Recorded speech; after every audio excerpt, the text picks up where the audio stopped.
সুপ্রিয় শিক্ষার্থী বন্ধুরা, আজকে তোমাদের এইচএসসি পদার্থবিজ্ঞান প্রথম পত্রের চতুর্থ অধ্যায় নিউটনিয়ান বলবিদ্যা নিয়ে বেসিক খুঁটিনাটি আলোচনা করব। এই ভিডিওটি নিউটনিয়ান বলবিদ্যা অধ্যায়ের পঞ্চম লেকচার। যারা পূর্বের লেকচারগুলো এখনো দেখোনি তারা পূর্বে সেই ভিডিওগুলো দেখে আসো। ভিডিও লিঙ্কগুলো ডেসক্রিপশন বক্সে দেওয়া থাকবে। এই অধ্যায়ের বেসিক স্ট্রং করতে পুরো ভিডিও জুড়ে আমার সাথেই থাকো।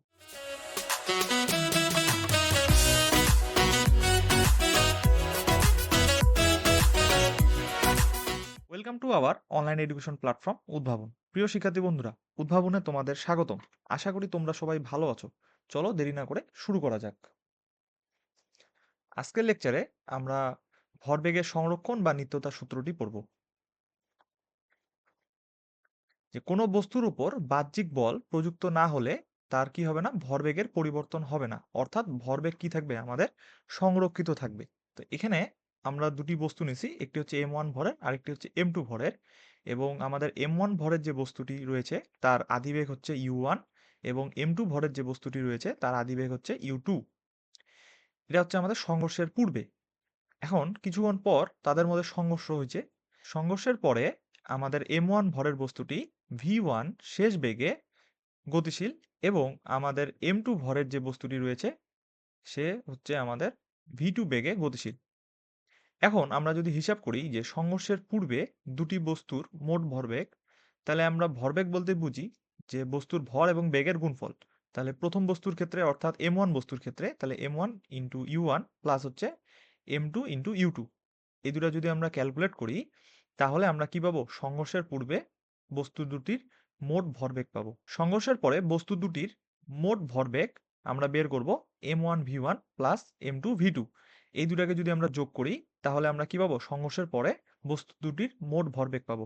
ভরবেগ সংরক্ষিত থাকবে এই কথাটির অর্থ হচ্ছে আমাদের সংঘর্ষের পূর্বে এবং সংঘর্ষের পরে আমাদের ভরবেগটা কি থাকবে, সমান থাকবে। অর্থাৎ আমরা m1 into u1 plus m2 into u2 এই দুটাকে যোগ করে যে মানটি পাবো, সেটি যদি সংঘর্ষের পরে আমাদের m1 into v1 plus m2 into v2 এটা ক্যালকুলেট করার পর যে মানটা আসবে, এই দুটো যদি পরস্পর সমান হয় তাহলে আমি একমাত্র বলতে পারবো যে এখানে ভরবেগ কি আছে, আমাদের সংরক্ষিত আছে। এবার আমরা ম্যাথ করব। 1 নম্বর ম্যাথ কি বলছে, যে 4 কেজি ভরের একটি পাখি আম গাছে বসে আছে এবং পাখিটিকে 200 মিটার/সেকেন্ড বেগে 20 গ্রাম ভরের একটি বুলেট আনুভূমিকভাবে বা অনুভূমিকভাবে আঘাত করলো। বুলেটটি পাখিটির মধ্যে রয়ে গেলে পাখিটির অনুভূমিক বেগ কত হবে তা নির্ণয় করতে বলা হয়েছে। তাহলে আমাদের এখানে কি হবে, ভরবেগের নিত্যতা সূত্রটি অ্যাপ্লাই হবে। সমাধান।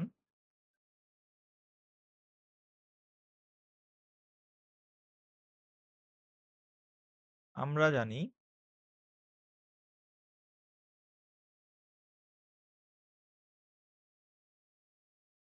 m1 u1 plus m2 u2 equal two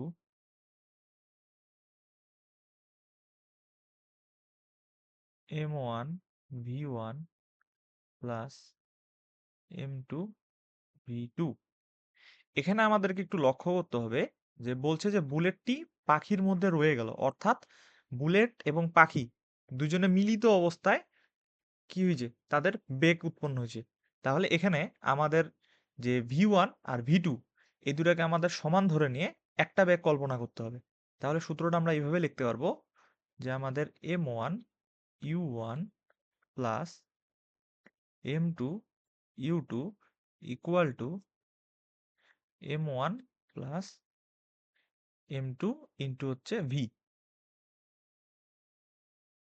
এখানে আমাদেরকে এই v যে মিলিত বেগ এটা আমাদেরকে বের করতে হবে। তাহলে v ইকুয়াল টু আমরা লিখতে পারি m1 u1 plus m2 u2 divided by m1 plus হচ্ছে m2।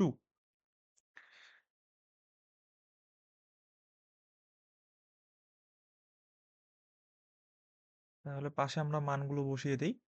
এখানে m1 আমরা ধরলাম 4 কেজি,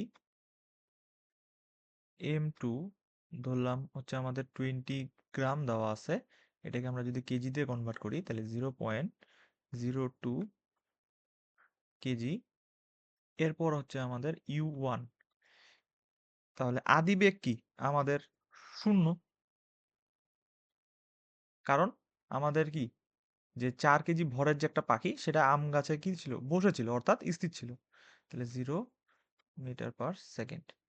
এবং আমাদের বুলেটের একটা বেগ দেওয়া আছে কত, 200 মিটার পার সেকেন্ড বেগে, তার মানে বুলেটের আদি বেগ আছে।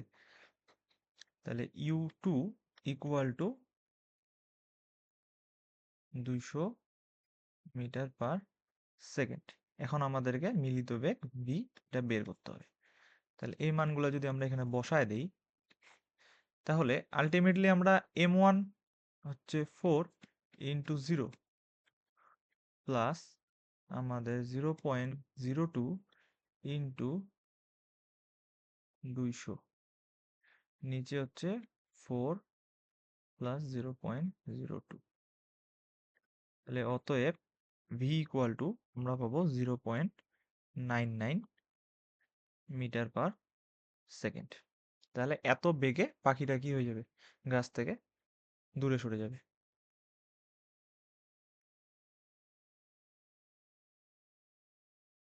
এবার আমাদের 2 নম্বর ম্যাথ কি বলছে, যে 1200 কেজি ভরের একটি গাড়ি 20 মিটার পার সেকেন্ড বেগে চলছিল।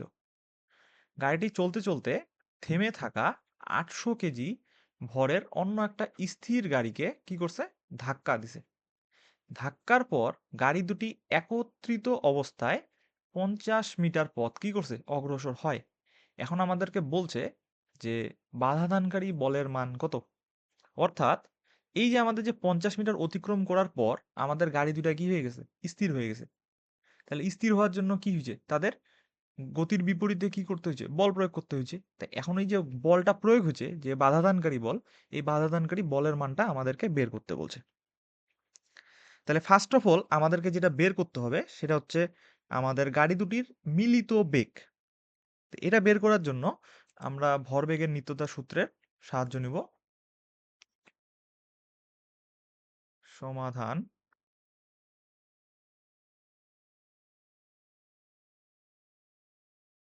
আমরা জানি m1 u1 plus m2 u2 equal two m1 plus m2 into V. তাহলে এখান থেকে আমরা ভি বের করতে যাচ্ছি। ভি ইকুয়াল টু আমরা লিখব হচ্ছে m1 u1 plus m2 u2, নিচে হচ্ছে m1 প্লাস হচ্ছে আমাদের m2। তাহলে ভি ইকুয়াল টু, এখন হচ্ছে আমাদের এখানে মানগুলো বসায় দিতে হবে। তাহলে আমাদের m1 এর মান আমরা ধরলাম 1200 কেজি, ইন্টু সেটা হচ্ছে আমাদের কত, 20 মিটার পার সেকেন্ড বেগে চলতেছিল, প্লাস আমাদের একটা গাড়ি সেটা হচ্ছে 800 কেজি ভরের ছিল এবং সেটা কি ছিল, স্থির ছিল। তার মানে এটার বেগ হচ্ছে 0। আর নিচে হচ্ছে 1200 যোগ আমাদের 800। তাহলে এটা ক্যালকুলেট করলে আমরা গাড়ি দুটার মিলিত বেগ সেটা পাচ্ছি 12 মিটার পার সেকেন্ড। এখন আমাদেরকে বের করতে হবে যে এটা যে থামে গেছিল, অর্থাৎ যে থামাইতে যে বলটা প্রয়োগ হয়েছিল সেই বলটার মান। তাহলে গতির সূত্র আমরা অ্যাপ্লাই করব। আমরা জানি V square equal to U square plus twice A S. এখন এখানে আমাদেরকে একটা জিনিস মাথায় রাখতে হবে, যেহেতু গাড়ি দুটা 50 মিটার অতিক্রম করার পর থামে গেছে, তার মানে এই ক্ষেত্রে আমাদের ইউ আদিবেগের মান হচ্ছে আমাদের কত, 12 মিটার পার সেকেন্ড, মানে মিলিত অবস্থায় তাদের যে বেগ এটাই কিন্তু আমাদের আদিবেগ। এবং আমাদের ভি, সে 50 মিটার অতিক্রম করার পর কি হয়ে গেছে, থামে গেছে, তাহলে 0 মিটার পার সেকেন্ড হবে। এবং আমাদের ত্বরণ, এটা আমাদেরকে বের করতে হবে। এবং এস এর মান আমাদেরকে দেওয়া আছে কত, 50 মিটার। তাহলে 0 square equal to 12 square plus twice A, s এর মান হচ্ছে 50। তাহলে অতএব a equal to minus 1.44 metre per second square. তার মানে আমরা বলতে পারতেছি আমরা যে ত্বরণটা বের করলাম এটা আসলে আমাদের কি মন্দন, যেহেতু ঋণাত্মক আসে। তাহলে বাধা দানকারী বল, বাধা দানকারী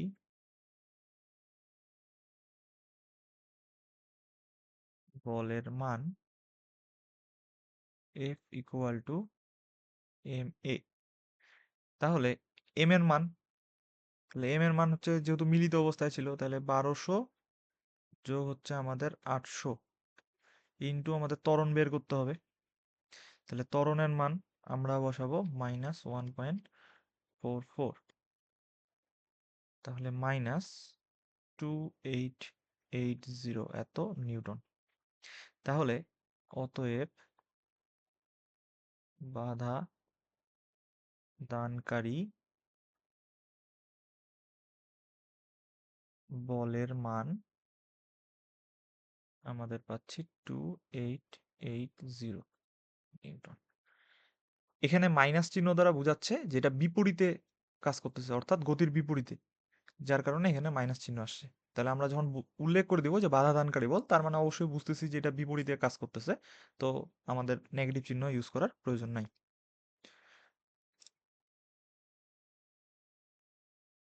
পরের ম্যাথ 3 নাম্বার কি বলছে যে 8 কেজি ভরের একটি বন্দুকের নল থেকে 10 গ্রাম ভরের একটা গুলি বের হলে বন্দুকের প্রতিক্ষেপ বেগ 10 মিটার পার সেকেন্ড হয়। এখানে প্রতিক্ষেপ বেগ বলতে বন্দুকের পশ্চাৎ বেগ বোঝাচ্ছে। গুলিটি লক্ষ্যবস্তুর মধ্যে 0.3 মিটার প্রবেশ করার পর থেমে যায়। এখন আমাদেরকে বলছে গুলিটির ওপর প্রযুক্ত বাধা কতটুকু সেটা আমাদেরকে বের করতে হবে। তাহলে এই ক্ষেত্রেও আমাদেরকে কি বের করতে হবে? প্রথমে আমাদেরকে এখানে যেহেতু বন্দুকের বেগ দেওয়া আছে, কিন্তু আমাদের কিন্তু গুলির বেগ এটা কিন্তু আমাদেরকে বলা নাই। তো অতএব প্রথমে আমাদেরকে কি করতে হবে? গুলির বেগটা আমরা বের করব।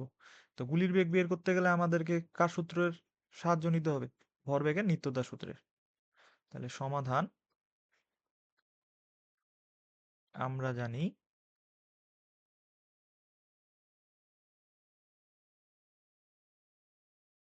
m1 u1 plus m2 u2 equal two m1 v1 plus m2 v2।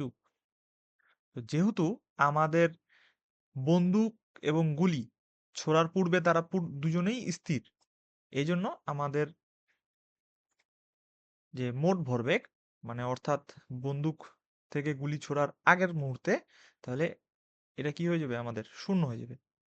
তাহলে এদিকে হচ্ছে আমাদের m1 v1 plus m2 v2। তাহলে এখান থেকে আমাদেরকে বের করতে হবে অবশ্যই v2। তাহলে v2 ইকুয়াল টু আমরা minus m1 v1 divided by m2, তাহলে v2 equal to minus m1, কার এম হচ্ছে আমাদের বন্দুকের, ধরতেছি m1টাকে, তাহলে 8 ইন্টু v1 এর মান হচ্ছে আমাদের কত দেওয়া আছে? বন্দুকের প্রতিক্ষেপ বেগ দেওয়া আছে 10 মিটার পার সেকেন্ড, যেহেতু প্রতিক্ষেপ অর্থাৎ পশ্চাৎ, এই জন্য আমরা নেগেটিভ চিহ্ন নিচ্ছি। তাহলে 10, আর নিচে হচ্ছে m2 এর মান দেওয়া আছে হচ্ছে 10 গ্রাম, তো এটাকে কেজিতে করলে 0.01। তাহলে অতএব v2 ইকুয়াল টু আমরা পাচ্ছি 8 into 10 to the power 3 metre per second. এখন আমাদেরকে কি বের করতে হবে? প্রথমে বল বের করতে গেলে বল বের করতে গেলে আমাদেরকে প্রথমে লাগবে ত্বরণ। তাহলে ত্বরণ আমাদেরকে বের করতে হবে।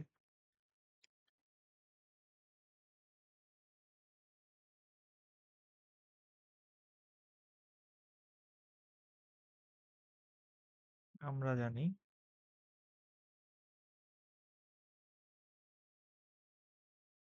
v square is equals to U square plus twice A S. তাহলে এই ক্ষেত্রে আমরা v equal to 0 metre per second. ঠিক আছে, যেহেতু গুলিটা প্রবেশ করার পর এক সময় যায় থামে গেছে, তাহলে শেষ বেগ 0। ইউ আদি বেগ, গুলির আদি বেগ কত পাইছি আমরা? এই যে বের করলাম ভি টু, যেটা এটাই আদি বেগ। তাহলে 8 × 10⁻³ মিটার পার সেকেন্ড। এরপর আমাদের হচ্ছে এস কতটুকু প্রবেশ করছে লক্ষ্যবস্তুর মধ্যে? 0.3 মিটার। তাহলে 0.3 মিটার, এবং আমরা ত্বরণটা বের করব। তাহলে এটা 0 = 8 × 10⁻³ হোল স্কোয়ার প্লাস 2 × a × 0.3। তাহলে এটা ক্যালকুলেট করলে আমরা এখান থেকে কার মান পাবো? এর মান পাবো।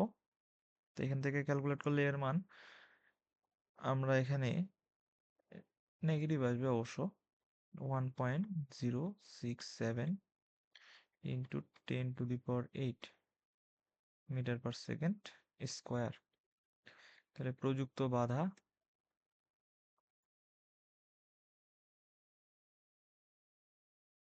F = ma। তাহলে গুলির ভর আমাদের কত দেওয়া আছে? 0.01 ইন্টু ত্বরণ, তাহলে -1.067 ইন্টু 10⁸। এটা যদি ক্যালকুলেট করি তাহলে -1.067 ইন্টু 10⁶ নিউটন। তাহলে যেহেতু এটা বাধা বিপরীত দিকে কাজ করতেছে, তাহলে আমাদের ওই জন্য নেগেটিভ আসে চিহ্নটা, মান তো আমাদের সেম আসবে। এবার আমাদের 4 নাম্বার ম্যাথ। এই ম্যাথটি আমাদের আগের অঙ্কগুলোর মতনই, তাই এই ম্যাথটি তোমাদের বাড়ির কাজ। 5 নাম্বার ম্যাথ কি বলছে? 5 কেজি ভরের একটি বস্তু, বস্তু বানানটি ভুল হয়েছে, 4 মিটার পার সেকেন্ড বেগে উত্তর দিকে চলছে। 3 কেজি ভরের অপর একটি বস্তু 2 মিটার পার সেকেন্ড বেগে দক্ষিণ দিকে চলছে। কোনো এক সময় দুটি বস্তুর মধ্যে সংঘর্ষের ফলে এরা মিলে এক হয়ে গেল, অর্থাৎ একত্রিত হয়ে যায়। এখন আমাদেরকে বলছে যে মিলিত বস্তুটি কত বেগে কোন দিকে চলবে। ঠিক আছে, এখানে আমাদেরকে দুটা জিনিস বের করতে বলছে, এক হচ্ছে মিলিত বেগের মান এবং দিক। তাহলে অঙ্কটা আমরা করি। প্রথমে আমরা দিকগুলাকে ডিফাইন করি।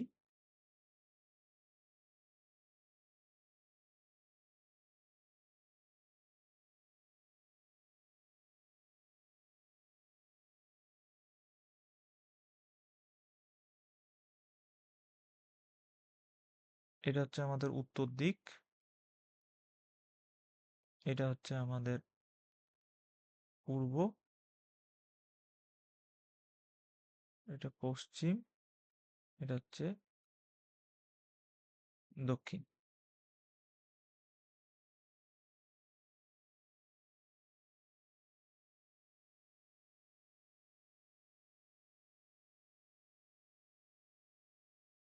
এখন আমাদের প্রশ্নে বলছে যে 5 কেজি ভরের একটা বস্তু 4 মিটার পার সেকেন্ড বেগে উত্তর দিকে চলছে। তাহলে আমরা দেখাই বস্তুটা হচ্ছে আমাদের এইভাবে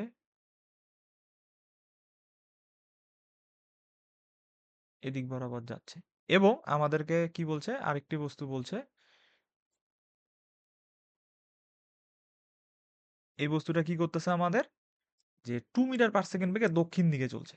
তার মানে এই বরাবর দক্ষিণ দিক থেকে আসতেছে। এখন এখানে আমাদের দুটার মান দেওয়া আছে, এটা আমরা মানগুলা লিখে ফেলি। এটা হচ্ছে 5 কেজি ভরের একটা বস্তু এবং 4 মিটার পার সেকেন্ড বেগে সে উত্তর দিকে যাচ্ছিল, এবং এটা হচ্ছে আমাদের 3 কেজি ভরের একটা বস্তু, সেটা দক্ষিণ দিকে যাচ্ছে কত? 2 মিটার পার সেকেন্ড বেগে।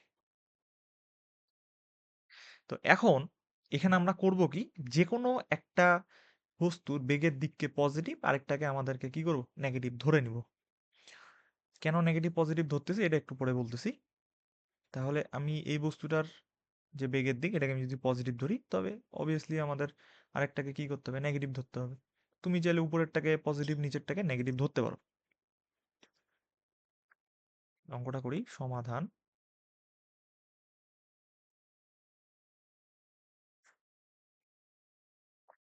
আমরা জানি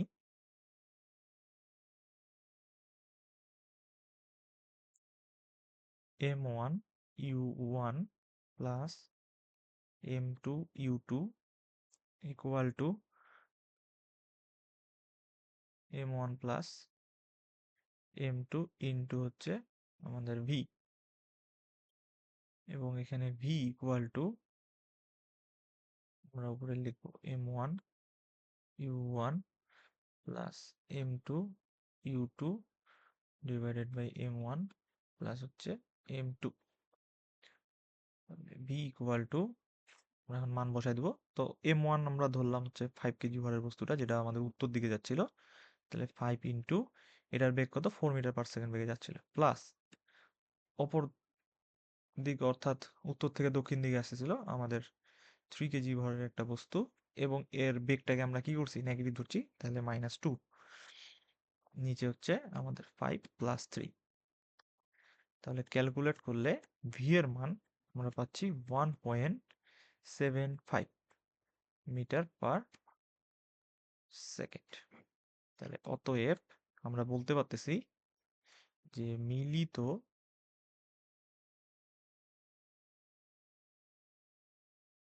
বস্তুদ্বয় 1.75 মিটার পার সেকেন্ড বেগে কোন দিকে যাচ্ছিল, উত্তর দিকে।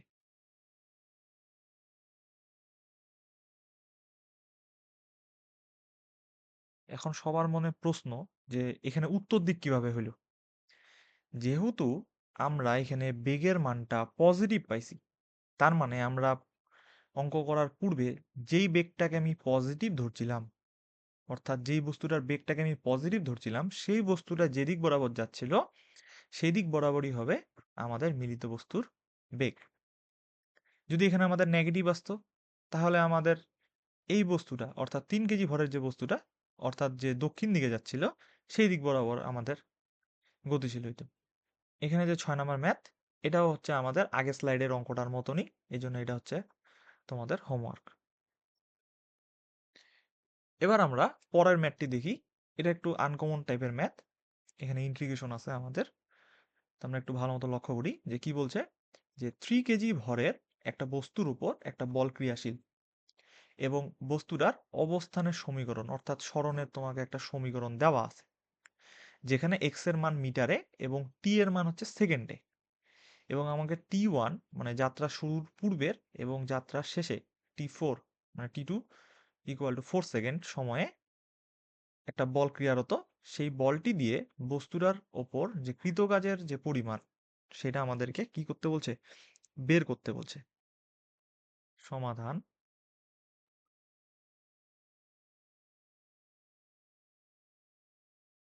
এক্স ইকুয়াল টু দেওয়া আছে এখানে 3t minus 4t square plus t cube. আমরা কি করব, এখানে এটাকে একটু সাজায় লিখব। তাহলে আমি টি কিউব অর্থাৎ আমরা ক্রোম ওয়াইজ লিখবো আর কি। তাহলে টি কিউব এখানে আমাদের -4t স্কোয়ার প্লাস 3t। এখন আমরা এখান থেকে বেগ বের করব। আমাদের সরণের সমীকরণ দেওয়া আছে, আমরা বেগ বের করব। তো আমরা জানি যে আমরা যদি সময় সাপেক্ষে সরণকে একবার ডিফারেন্সিয়েট করি, তাহলে সেখান থেকে আমরা বেগ পাবো। তাহলে ভি ইকুয়াল টু আমরা লিখতে পারি ডিএক্স ডিটি। তাহলে এটাকে যদি আমরা করি, তাহলে আমাদের এখানে একটু সূত্রটা যদি আমরা একটু লিখে দিই, যে D DX X to the power N, ঠিক আছে। এখানে আমাদের প্রথমে ডিফারেন্সিয়েট করতে হচ্ছে, তাহলে ডিফারেন্সিয়েশনের সূত্রটা হচ্ছে N into x to the power N minus one. তাহলে এখানে দেখি, তাহলে এটা করলে আমাদের প্রথমে টি কিউব আছে, তার মানে এটা আমাদের কি আসবে 3t স্কোয়ার আসবে, কারণ আমাদের পাওয়ার আছে এন এর মান কত 3, তাহলে 3 সামনে আসলো, এবং আমাদের পরবর্তীতে পাওয়ার কি হবে 1 কমে যাবে মানে এন মাইনাস ওয়ান, তাহলে টি স্কোয়ার হলো। এইভাবে বাদ বাকিগুলো আমরা করব। তাহলে মাইনাস এখানে 4t স্কোয়ার আছে, তাহলে 4 দুগুণ হচ্ছে আমাদের 8 ইন্টু টি, আর 3 পাওয়ার 3টির পাওয়ার 1 আছে, তাহলে 3 ইন্টু 1 ইকুয়াল টু আমাদের পাচ্ছি 3। আর t to the power 1 minus 1 equal to 0। আমরা জানি যে কোনো কিছু পাওয়ার যদি 0 হয় তার মান হচ্ছে 1। তাহলে আমরা বেগ পেয়ে গেলাম। এখন যদি আমরা কি করি, যে বেগকে যদি আরেকবার ডিফারেন্সিয়েট করা হয় তাহলে আমরা ত্বরণ পাবো। তাহলে a equal to d v d t. তাহলে এখানে যে আমরা মানটা পাইলাম, এটাকে যদি আমরা কি করি, সময় সাপেক্ষে আরেকবার ডিফারেন্সিয়েট করি, তাহলে আমরা কি পাবো, ত্বরণ পাবো। তাহলে এখান থেকে আমরা যদি করি, তাহলে এটা 6t স্কোয়ার মাইনাস 8, এবং আমরা জানি যে আমাদের ধ্রুবকের অন্তরীকরণের মান কি হয়, 0 হয়, যার কারণে এখানে 3 ডিফারেন্সিয়েট করলে আমরা কি পাবো, 0 পাবো। এখন আমরা কি করব, এই যেখানে dx dt আছে, এটাকে আমরা একটু সাজায় লিখবো। কিভাবে লিখবো, যে dx equal to 3t square minus 8t plus 3 into আমরা লিখবো dt।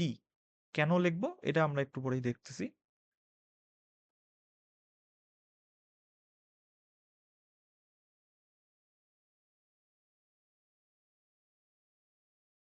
আমরা জানি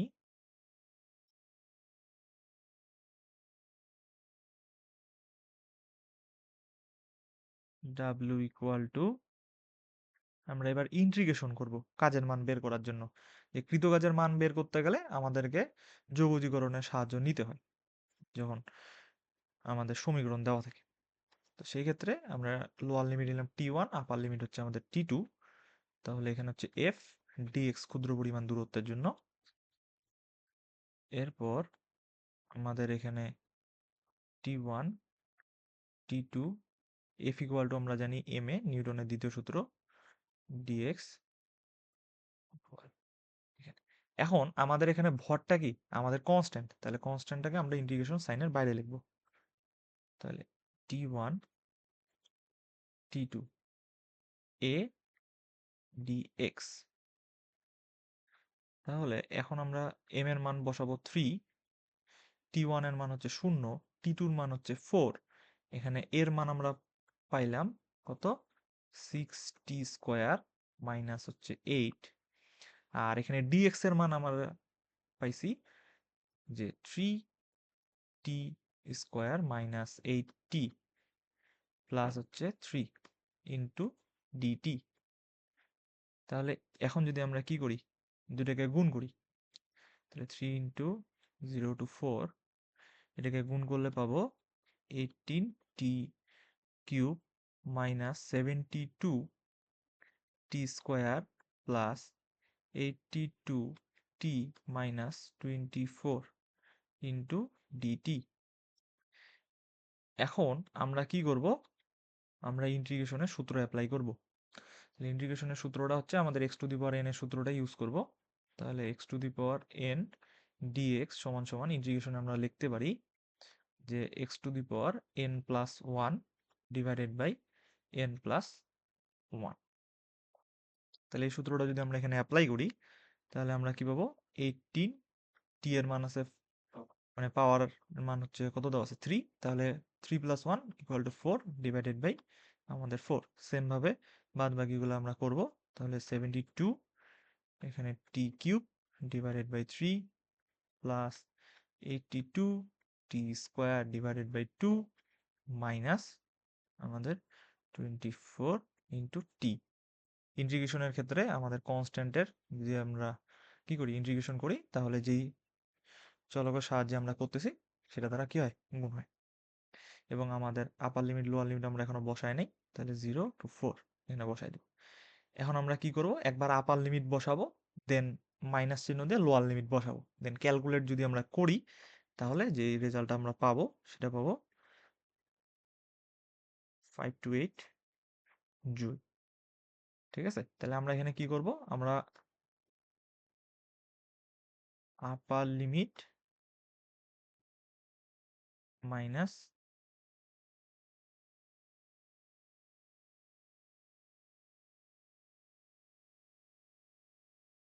লোয়ার লিমিট যদি করি, তাহলে আমরা এখানে এই মানটা পাবো অর্থাৎ আমাকে 3 দ্বারা ১ম এ গুণ করতে হবে। গুণ করে দেন আমরা ১ম এ আগে কি বসাবো? আপার লিমিট মানে 4 বসাবো t এর স্থানগুলাতে। দেন এটাকে ক্যালকুলেট করার পর যে মানটা আসবে সেটা থেকে আবার আমরা 0 বসায় যেটা পাবো ওটা যদি বিয়োগ করি। আসলে আমরা যদি 0 বসাই তাহলে কিন্তু গোটা মানটাই আমরা আসলে 0 পাবো। তো শুধুমাত্র আমরা যদি 4 বসায় ক্যালকুলেট করি তাহলেই আমাদের এই অঙ্কটার অ্যান্সার ৫২৮ আসবে। আজকের ক্লাসটি এই পর্যন্তই। দেখা হচ্ছে পরবর্তী কোনো ভিডিওতে। ততক্ষণ পর্যন্ত সবাই সুস্থ থাকো, ভালো থাকো। Please like, share and subscribe our YouTube channel উদ্ভাবন।